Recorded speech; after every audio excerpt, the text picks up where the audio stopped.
کو بلند کر دیا جاتا ہے۔ درود و سلام پڑھنے والا جب دنیا سے جانے لگتا ہے، گھر والے رو رہے ہوتے ہیں، وہ چہرہ مصطفیٰ کا دیدار کر کے مسکراتا ہوا دنیا کو چھوڑ کے جاتا ہے۔ وَمَقْعَدَهُ مِنَ الْجَنَّةِ، اور درود شریف پڑھنے والے کو مرتے وقت جنت میں اس کا مقام دکھا دیا جاتا ہے۔ درود شریف جو بندہ پڑھتا ہے، یلقا فی قلوب الناس حبہ، لوگوں کے دلوں میں خود بخود اس کی محبت اللہ تعالیٰ پیدا فرما دیتا ہے۔ دائیں والے بھی محبت، بائیں والے بھی محبت، اعزاء و اقارب بھی محبت، دوست یار بھی محبت کرتے ہیں، محلے والے بھی محبت کرتے ہیں، اور پارٹنر بھی محبت کرتے ہیں، آفس والے بھی محبت کرتے ہیں، کولیگز بھی محبت کرتے ہیں۔ اگر آپ محبتوں کا سوداگر بننا چاہتے ہیں تو آپ کو چاہیے کہ اپنی زبان کو اکثر و بیشتر درود شریف سے منور کرتے رہا کریں۔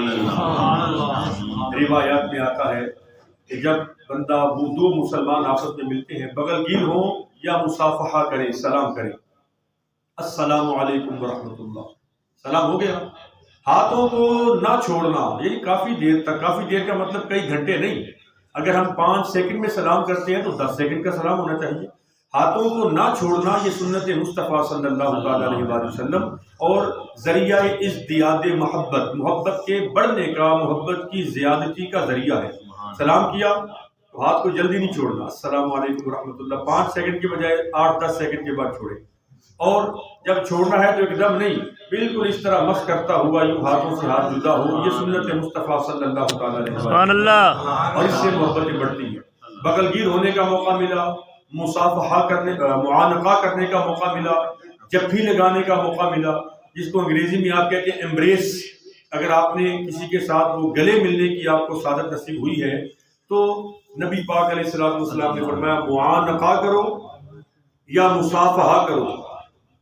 سلام کرنے کے بعد اگر دونوں درود شریف پڑھ لیں گے تو معانقہ کرنے والوں کے سینے جدا ہونے سے پہلے اور مصافحہ کرنے والوں کی ہتھیلیاں جدا ہونے سے پہلے اللہ تعالیٰ گناہوں کی معافی عطا فرما دیتا ہے۔ سبحان اللہ، اتنی طاقت ہے درود شریف کے اندر، اتنی برکت ہے درود شریف کے اندر۔ پھر فرماتے ہیں کہ جو بندہ درود شریف پڑھتا ہے، القول البدیع کے اندر جو بندہ درود شریف پڑھتا ہے، اللہ تبارک و تعالی مرتے وقت اسے زبان پر کلمے کا نور عطا فرما دیتا ہے۔ سبحان اللہ، یہ بہت بڑا انعام ہے، سب سے بڑا انعام ہے خاتمہ علی الایمان، ایمان پر موت ہو جائے، اللہ اکبر، اس وقت تو بے بس ہو گیا، پتہ نہیں آخری کیا زبان سے کلام نکلنا ہے۔ کچھ لوگوں کو گالیاں نکالتے ہوئے بھی دنیا سے رخصت ہوتے ہوئے دیکھا ہے، اور کئی تاجر جو سارا دن چینی آٹا دال کے بھاؤ بتانے میں گزار دیتے ہیں، قرآن مجید سے دور، نماز سے دور، اللہ کے گھر سے دور، انہیں دنیا سے جاتے ہوئے زبان پر چینی آٹا دال کی باتیں کرتے ہوئے بھی پایا گیا۔ اور ایسا بھی ہوتا ہے کہ جو ساری زندگی قرآن پڑھتا ہے، مرتے وقت بھی قرآن زبان پر جاری، اور قبر میں بھی اللہ سورۃ الملک کی تلاوت جاری فرما دیا۔ سبحان اللہ، سورۃ الملک، اس کا نام ہے المنجیہ، نجات دینے والی، یہ جو آپ روزانہ پڑھتے ہیں نا، فرمایا 30 اس کی آیتیں ہیں حدیث پاک میں، اور یہ 30 دن کے لیے کافی ہے۔ سبحان اللہ، اوسطاً 30 دن ہی بنتے ہیں، کسی مہینے کے فروری کے 28 ہو گئے، لیپ کا سال ہو گیا تو 29 ہو گئے، تو سال کے اوسط آپ نکالیں، ایوریج نکالیں تو وہ 30 days فار ایوری منتھ، فرمایا 30 آیتیں سورۃ الملک کی 30 مہینوں کے لیے بھی کافی ہے، یعنی پورا مہینہ، اور جب مہینہ ختم ہوگا تو اگلا مہینہ، پھر اگلا مہینہ۔ زندگی گھنٹوں پر، سیکنڈز پر، منٹس پر، گھنٹوں پر، دنوں پر، ہفتوں پر، مہینوں پر، سالوں پر، یہ زندگی کو تقسیم کرنے کا معیار ہے نا۔ کچھ لوگ سالوں پر تقسیم کرتے ہیں، میں 10 سال گزر گئے، کچھ مہینوں پر تقسیم کرتے ہیں، یا 3 مہینے گزر گئے، یہ کام نہیں ہوا، کچھ ہفتوں پر تقسیم کرتے ہیں، کچھ کاموں کو دنوں پر، کچھ کاموں کو گھنٹوں پر، کچھ کاموں کو منٹس پر، کچھ کاموں کو سیکنڈز پر۔ زندگی کی جو ترتیب ہے نا، فرمایا 30 اس کی آیات ہے، سورہ ملک کی 30 دن ہے، اور یہ 30 دن کے لیے کافی ہے، یہ تو ہوگی زندگی کی بشارت۔ اور فرمایا اس کو پڑھنے والا رات کو پڑھنے والا جب قبر میں جائے گا تو سورۃ الملک عذاب کو اس صاحب قبر کے پاس نہیں آنے دے گی. سبحان اللہ. بن جائے گی ڈھال، عذاب کو روک دے گی، عذاب کو دور بھگا دے گی. تو ایسا بھی دیکھا گیا ہے کہ کچھ لوگ جاتے ہوئے چینی آٹا دال کا بھاؤ بتاتے ہوئے جا رہے ہیں اور کچھ لوگ قرآن مجید کی تلاوت کرتے ہوئے جا رہے ہیں. اصل میں ہوتا یہ ہے کہ جو زندگی کا اللہ تعالیٰ نے قرآن مجید میں فرمایا، علماء کرام کہتے ہیں موت دو طرح کی ہے. جو ہم ہر روز سو جاتے ہیں نا رات کو، نیند کو بھی اللہ تعالیٰ نے قرآن مجید میں موت فرمایا ہے. یہ چھوٹی موت ہے. اور جو ڈیتھ ہے ہماری، فوت ہو جانا، وہ مکمل موت ہے. موت کے علاوہ جو ہے نا حیات، ہم جاگ رہے ہیں تو یہ حیات ہے، سو جاتے ہیں تو یہ چھوٹی موت ہے موت لیکن چھوٹی موت ہے. اسی لیے سو کر اٹھنے کی دعا ہمیں جو حدیث پاک میں عطا فرمائی گئی، الحمدللہ الذی احیانا بعد ما اماتنا والیہ النشور، اس کا شکر ہے پاک ذات کا جس نے مجھے دوبارہ زندگی عطا فرمائی، بعد ما اماتنا، موت دینے کے بعد دوبارہ نئے سرے سے زندہ کیا، لیکن نئی صبح مجھے عطا فرمائی، والیہ النشور، اور اسی کی طرف لوٹ کر جانا ہے. یہ جو زندگی ہے جاگنا، یہ زندگی اور یہ پوری ہماری کئی سالوں پر محیط زندگی، بڑی موت کے مقابلے میں بھی ایک زندگی ہے اور ایک ہر روز ہماری زندگی ہے جاگنا، اس کا نام ہے جاگنا. انسان جو زندگی میں کرتا رہتا ہے نا وہی موت کے وقت ہوتا ہے. ہاں موت چھوٹی ہے، نیند یا بڑی موت ہے. سارا دن جو بندہ جو سوچتا رہے گا رات کو خواب میں چھوٹی موت میں وہی نظر آئے گا. ہم نے خود دیکھا ہے، یعنی یہ ایک عملی مثال ہے. ہم جب قرآن مجید فرقان حمید پڑھنے کے لیے مدرسے میں گئے تو گاؤں سے ایک طالب علم ہمارے ساتھ داخل ہوئے تھے. وہ بالکل مکمل دیہی علاقے سے تعلق رکھنے والا تھا اور گدھا گاڑی چلانا، چارہ لے کے آنا جانوروں کا، اور گدھے کو جو ہے نا وہ چلانے کے لیے جو مختلف آوازیں کلمات صوتیہ ادا کیے جاتے ہیں نا، جیسے اس قسم کی آوازیں نکالی جاتی ہیں جانوروں کو متوجہ کرنے کے لیے، ان کی رفتار کو تیز کرنے کے لیے. تو وہ چونکہ گاؤں سے آیا تھا اور ہر وقت یہی کام کرتا تھا تو رات کو سوتے وقت بھی اس کے منہ سے یہی آوازیں نکل جاتی خواب میں. اور ایک ہمارے ساتھ وہ ساتھی تھے جو جدی پشتی حافظ قرآن چلے آ رہے تھے. دادا بھی حافظ، پردادا بھی حافظ، باپ بھی حافظ، باپ نے بچوں کو بھی حافظ بنایا اور ایسا پکا بنایا کہ 10 سپارے روزانہ کی منزل پڑھنے والے تھے. ہر نماز کے شروع میں ایک سپارہ، ہر نماز کے بعد میں ایک سپارہ. حافظ بنتا ہو تو 10-12 منٹ 15 منٹ کے اندر وہ سپارہ پڑھ لیتا ہے، اور ہر نماز کے پہلے اور آخر میں 10-15 منٹ نکالنا اگر اس کو روٹین بنا لیا جائے تو کوئی مشکل کام بھی نہیں ہے. ہر روز ہم نے خود، چونکہ ہمارے وہ روم میٹ تھے، ہم نے خود دیکھا کہ اکثر رات کو سوتے وقت بھی ان کی زبان پر کبھی یاسین کی تلاوت جاری ہے، کبھی والضحیٰ کی تلاوت جاری ہے. سبحان اللہ. یہ ہوتا ہے سارا دن جو چلتا ہے نا دماغ کے اندر. وہ ایک واقعہ آپ نے سنا ہوگا، ایک بندہ تھا، اس نے طوطا رکھا ہوا تھا. پہاڑی طوطے ہوتے ہیں جس کو ہم رات طوطا بولتے ہیں، لال گانی والا. وہ اس میں اللہ تعالیٰ نے ایسی وہ ایک کوالٹی رکھی ہے کہ وہ اس کو سکھاؤ تو انسانی باتیں وہ سیکھ لیتا ہے. پورا حافظ قرآن بھی لوگوں نے طوطوں کو بنایا اور پورا کلام کرنے کا بھی جو ہے نا انہیں وہ ٹرین کیا اس حوالے سے. ایک بندے نے اپنے طوطے کو کلمہ سکھایا ہوا تھا اور جب اس کا جی چاہتا وہ کہتا پڑھو لا الہ، تو طوطا سناتا اپنی وہ ٹرانے، طوطے کی بولنے کو ٹرانا کہتے ہیں، اپنی وہ ٹرانے کی آواز میں وہ پڑھتا، ایک عجیب سا ساؤنڈ ہوتا، اس کو بڑا مزہ آتا. اپنے دوست گھر میں آنے والوں کو بتاتا کہ دیکھو یار طوطا ہے ہماری بولی میں، یہ اللہ تبارک و تعالیٰ کا کلمہ پڑھ رہا ہے اور اردو کے بھی چند جملے بولتا ہے.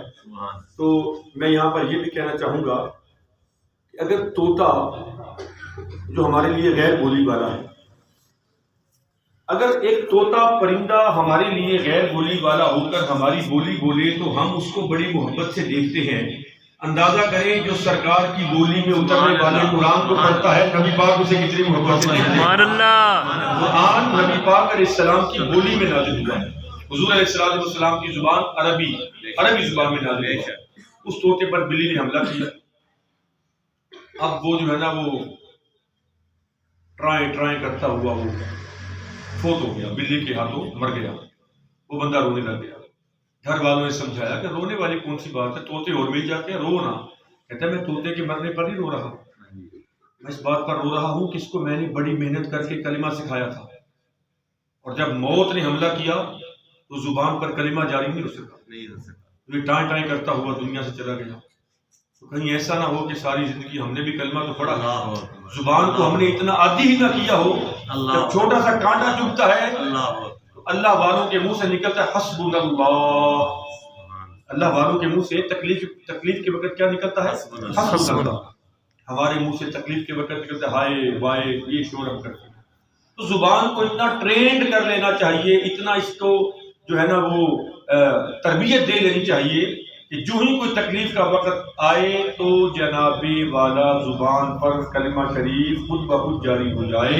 یہ موت کی ہچکی کے وقت کام آئے گا کلمہ. تو نبی اکرم صلی اللہ تعالیٰ علیہ وسلم کا فرمان ہے کہ مرتے وقت کلمہ شریف کا نور سے نصیب ہو جائے گا. آخری 2-3 منٹ اور گزارشات ختم. ایک دفعہ مسکرا کے سبحان اللہ کہہ. سبحان اللہ. مجھے پتہ چلے کہ اگر میں 2-3 منٹ زیادہ ٹائم آپ کا لے رہا ہوں تو آپ ناراض نہیں بیٹھے، آپ خود باہر بیٹھے ہیں. کہہ دیں سبحان اللہ. پل صراط پر وہ بڑی کامیابی سے گزر جائے گا. درود شریف پڑھنے گارنٹی ہے. اور نبی پاک علیہ الصلوۃ والسلام فرماتے ہیں جو سب سے زیادہ درود شریف پڑھنے والا ہوگا وہ قیامت کے دن سب سے زیادہ میرے قریب آ جائے گا. سبحان اللہ. درود شریف پڑھنے والے کو قیامت کے روز نبی اکرم صلی اللہ علیہ وآلہ وسلم کے ساتھ مصافحہ کرنے کی سعادت نصیب ہوگی. اور فرمایا بڑی خوبصورت بات، فرمایا جو بندہ درود شریف پڑھتا ہے اور کثرت کے ساتھ پڑھتا ہے. کثرت کے ساتھ پڑھنے کا مطلب یہ ہے کہ کم از کم وہ ڈیلی بیسس پر 313 مرتبہ تو پڑھے. جو 313 سے کم پڑھتا ہے نا، کبھی 100 پڑھ لیا، کبھی 150 پڑھ لیا، بڑا مقام اور فضیلت ہے، لیکن وہ کثرت میں شمار نہیں ہوتا. کثرت کا مطلب یہ ہے کہ منیمم 313 مرتبہ تو روز پڑھے، اور توفیق ہو تو اس سے بھی زیادہ پڑھ لے. اس کو کہا جاتا ہے کثرت کے ساتھ پڑھنا. اور 313 کا فگر اس لیے ہے کہ 313 کا عدد یہ فگر ایسا ہے جس پر فتح کی اللہ نے مہر لگائی ہوئی ہے. 1,24,000 نبیوں رسولوں میں سے 313 رسول ہیں. جنگ بدر میں 1000 سے زائد کافروں کے مقابلے میں 313 بدری صحابہ کرام تھے. اللہ نے انہیں فتح عطا فرمایا. اور 313 313 ان کو آپس میں جمع کریں تو ان کا عدد مفرد بنتا ہے 7. اور 7 کیا ہے؟ سورۃ الفاتحہ کی آیت 7. سبحان اللہ. اس کو عدد کامل بھی کہا جاتا ہے. خانہ کعبہ کے طواف کے چکر، زمینیں، آسمان، سجدے کے اعضاء، جن اعضاء پر ہم سجدہ کرتے ہیں، اور مرنے کے بعد ہمیں غسل دینے کے بعد ان اعضائے سجدہ پر خوشبو لگانے کا حکم ہے. 2 گھٹنے، 2 پاؤں، 2 ہاتھ اور ایک یہ والا مقام چہرہ. 7 مقام اعضائے سجدہ 7. ٹوٹل رنگ جو اللہ تبارک و تعالیٰ نے بنائے وہ کتنے ہیں؟ 7. اللہ تبارک و تعالیٰ نے اس 7 کے فگر کو بھی 313 کے اندر رکھا ہے. جو کثرت کے ساتھ درود شریف پڑھتا ہے یعنی 313 مرتبہ کم از کم درود شریف پڑھنے والا ہوگا. درود شریف کی برکتیں صرف اسے ہی نہیں ملتی، یاد رکھیے. میں درود شریف پڑھوں گا کثرت کے ساتھ تو میرے جو اوپر آباء و اجداد مسلمان گزرے، سبحان اللہ، یعنی کہ باپ، دادا، پردادا، لکڑدادا، سکردادا، 7 پشتوں تک، اور پھر آگے 7 نسلوں تک درود شریف پڑھنے والے کو درود شریف کا فیضان صرف خود نہیں ملتا بلکہ خود بھی ملتا ہے، 7 آباء و اجداد تک بھی جاتا ہے، 7 نسلوں تک بھی درود کا فیضان جاری ہوتا ہے. سبحان اللہ. آج اگر آپ یہاں پر درود کی محفل سجا کے ہر ہفتے بیٹھتے ہیں نا تو آپ یہ کبھی نہ سمجھنا کہ آپ کے اندر کوئی کمال ہے. نہ، آپ کے باپ نے یا دادا نے یا پردادا نے یا لکڑ دادا نے یا سکر دادا نے کسی نے درود شریف سے محبت کی ہے کہ جو خوشبو 7 نسلوں تک سفر کر رہی ہے اور ان کی برکت سے یہ خوشبو آپ کو ملی ہے تو آپ کی بھی 7 نسلوں تک اللہ تعالیٰ نے درود کا فیضان جاری وساری کرنا ہے. اللہ تعالیٰ ہم سب کو درود و سلام کا فیضان عطا فرمائے.